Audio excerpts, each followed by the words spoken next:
DS4 नाम का संगठन बनाया और DS4 नाम के संगठन के द्वारा लिमिटेड पॉलिटिकल एक्शन के तहत उन्होंने हरियाणा में चुनाव लड़ाया।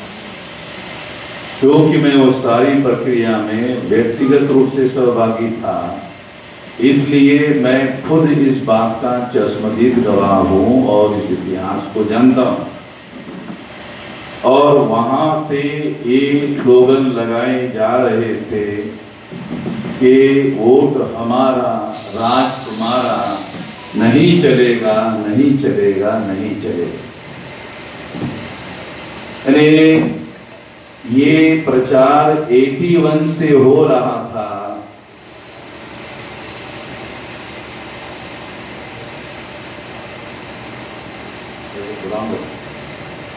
जब 81 में ये प्रचार हो रहा था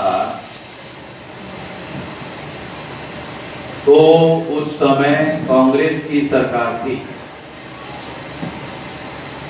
ये बात बैकग्राउंड समझा रहा हूं आप लोगों को ताकि आप लोगों को बात समझ में आ जाए। कांग्रेस की सरकार थी। कांग्रेस को ऐसा लगा कि ये लोग जो नारा लगा रहे हैं वोट हमारा और राज तुम्हारा, नहीं चलेगा, नहीं चलेगा, नहीं चलेगा। जब ये लोग नारा लगा रहे हैं, ये इतना सरल सीधा नारा है कि इस पर दिमाग को बहुत ज्यादा जोर लगाने की जरूरत नहीं है। गांव में रहने वाले लोगों को भी ये बात समझ में आ सकती है, वोट हमारा, राज तुम्हारा, नहीं चलेगा, नहीं चलेगा। जब ये 81 में नारा लगाया, कांग्रेस की सरकार थी और कांग्रेस ने ये सोचा कि अगर इसी तरह से ये लोग बातें सारे देश भर में करते रहे तो जो लोग कांग्रेस को वोट देकर सरकार में लाने का काम करते हैं वो सारे के सारे कांग्रेस के विरोध में हो जाएंगे।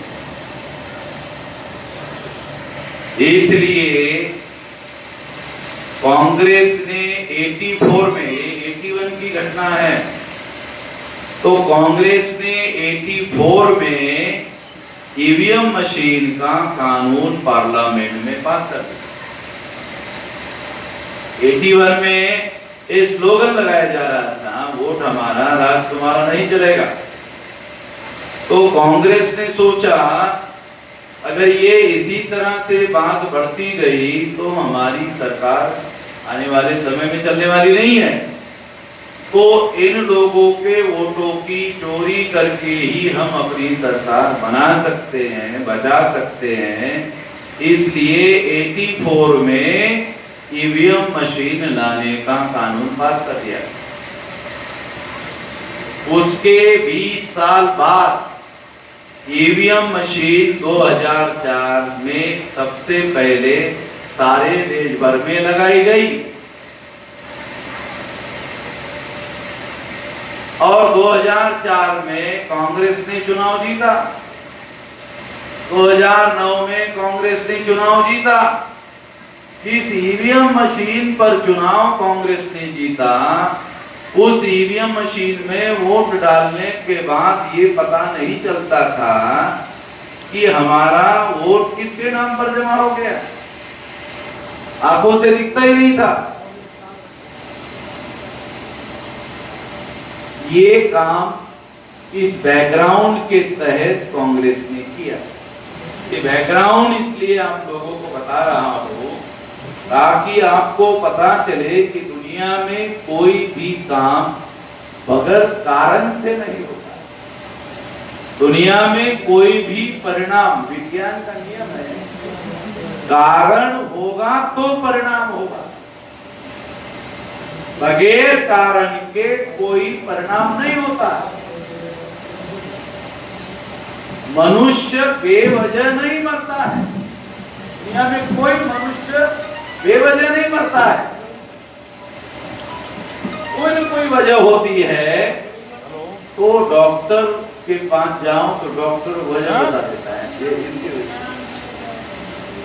और सर्टिफिकेट के मरने का ये कारण है। तो आम आदमी को मालूम नहीं होता है, डॉक्टर बता देता है कि ये वजह है, इसकी वजह से मर। नहीं, ये आदमी तो ठीक ठाक मर, ये इस वजह से मर।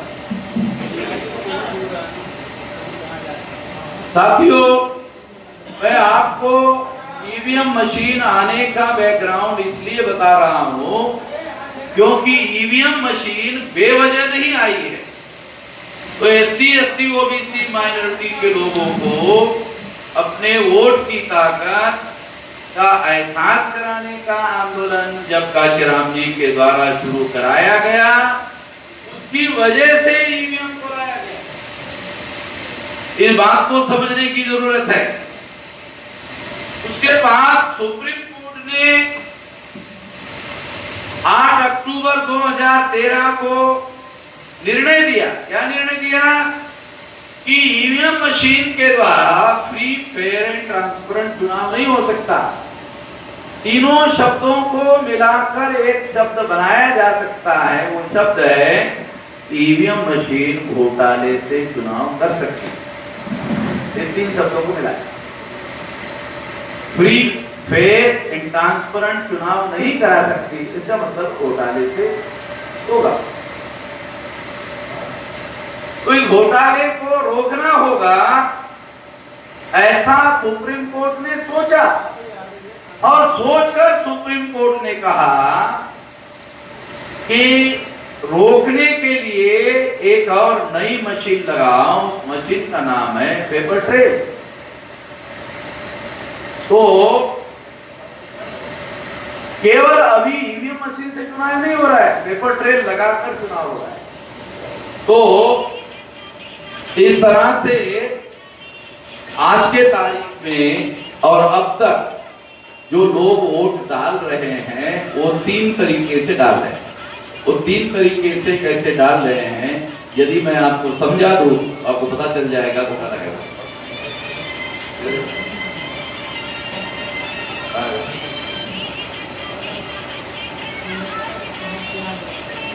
साथियों,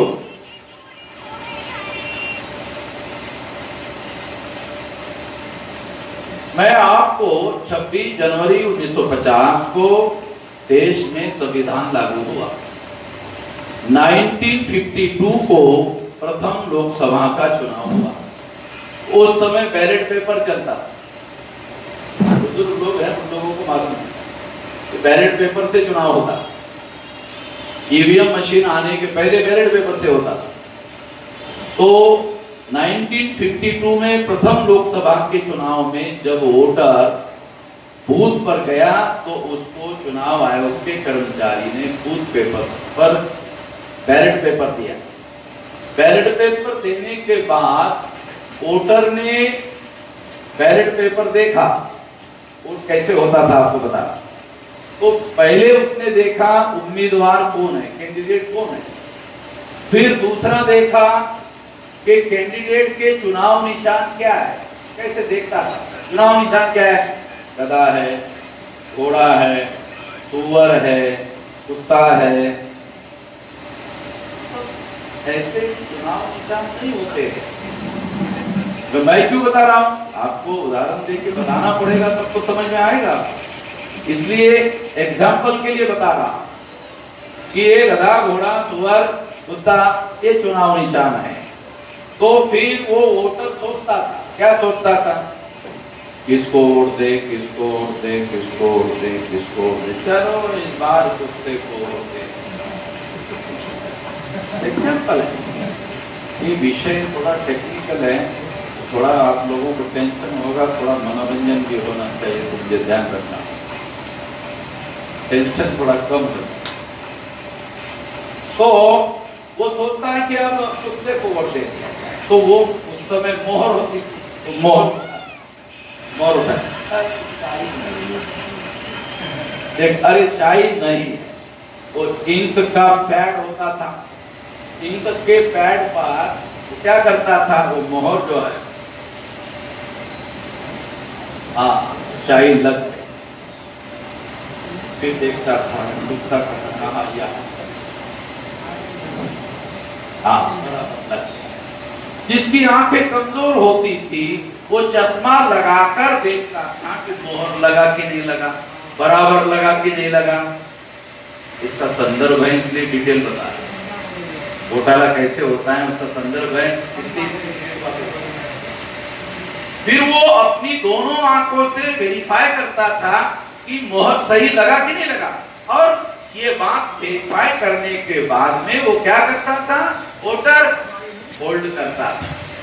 फोल्ड करने के बाद उसको छोटा फोल्ड करता था, फिर उसके बाद और छोटा फोल्ड करता था, और उसके बाद बैलेट बॉक्स में डाल देता।